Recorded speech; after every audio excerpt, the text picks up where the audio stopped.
Hello and welcome to Ani's Short Stories. I hope you enjoy this story. I'm going to try and upload a new story each day.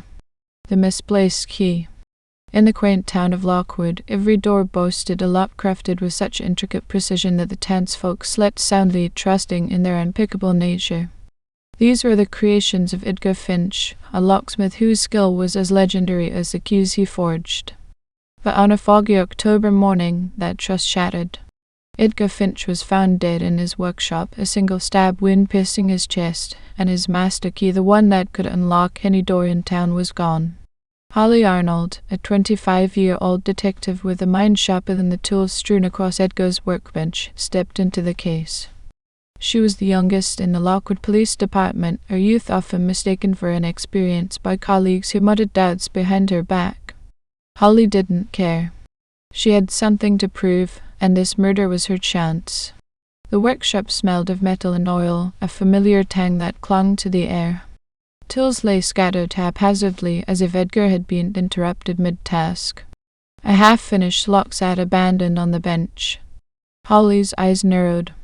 A single drop of blood stained the floor, still glistening wet.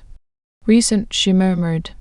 "This wasn't random. The master key is missing. Someone had a purpose." Her gaze swept the room, landing on a small, ornate box perched on a shelf, its lid slightly ajar.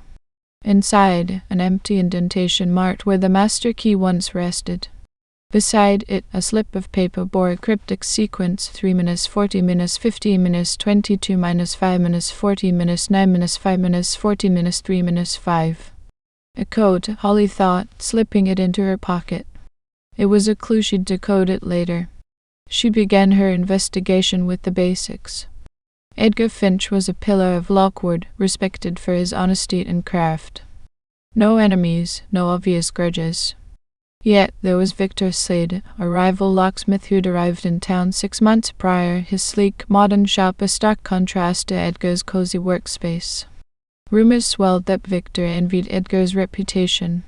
Holly found Victor hunched over a lock in his sterile shop. "Where were you this morning?" she asked, her voice steady. "Here, working," Victor replied, his tone cool as he met her gaze. He chewed on a toothpick, rolling it between his teeth. "Heard about Edgar? Shame. Any disagreements with him?" Holly pressed. Victor shook his head. "Competitors, sure, but I respected his work." His calm was unnerving, too practiced, perhaps. Holly thanked him and left suspicion simmering. Next, she visited Edgar's daughter, Emily, who greeted her with red-rimmed eyes. "Father was worried," Emily said, voice trembling. "He mentioned a dangerous secret but wouldn't say more, said it was for my safety, a secret."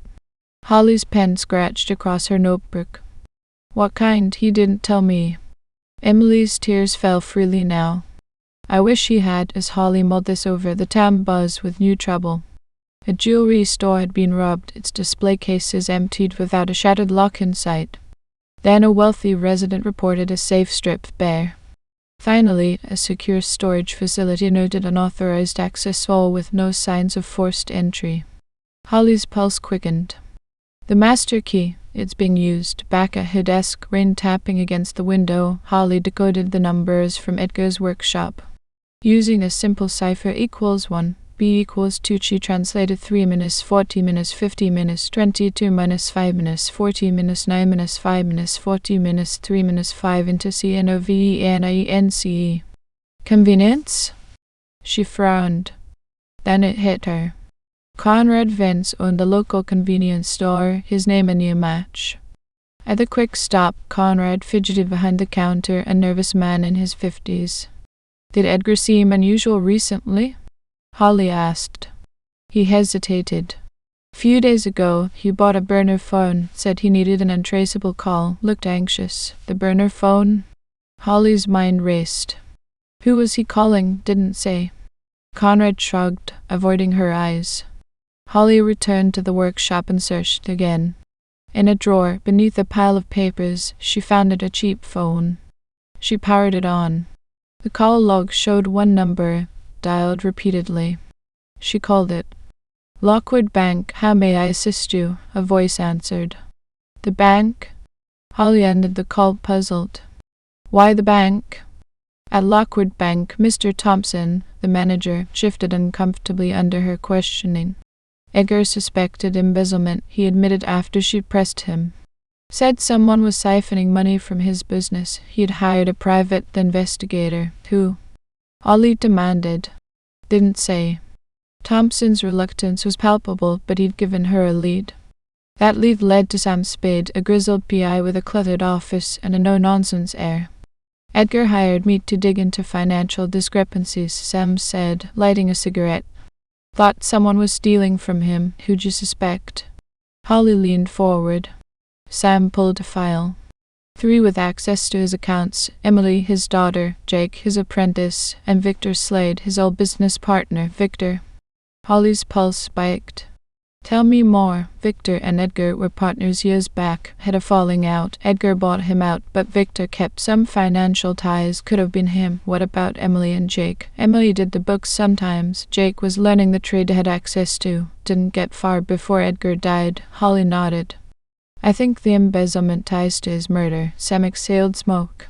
Could be. Killer silenced him. Leaving Sam's office, Holly's thoughts churned. Victor's name kept surfacing. She dug into Edgar's financial records, finding withdrawals and transfers that didn't add up. Money funneled to an account linked to Victor Slade. Then, at the jewelry store crime scene, she spotted it, a toothpick, chewed at one end, discarded near the counter. Victor's habit. The pieces clicked. Victor was embezzling. Edgar found out, hired Sam, confronted Victor, and died for it. The master key? A distraction. Victor took it to commit crimes, mudding the motive, framing others. But she needed proof.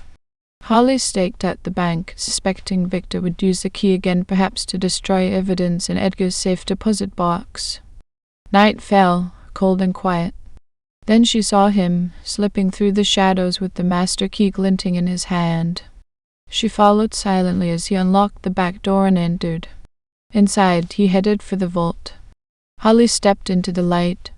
Victor, it's over. He spun, eyes wide. You're too late, detective. Am I? She'd already called for backup, their sirens now audible. Victor lunged for the exit, but Holly was faster, slamming a heavy door shut and turning its lock, a skill she'd picked up from studying Edgar's craft. Trapped, Victor snarled, the master key clattering to the floor. Police swarmed in, cuffing him. In interrogation, Victor broke.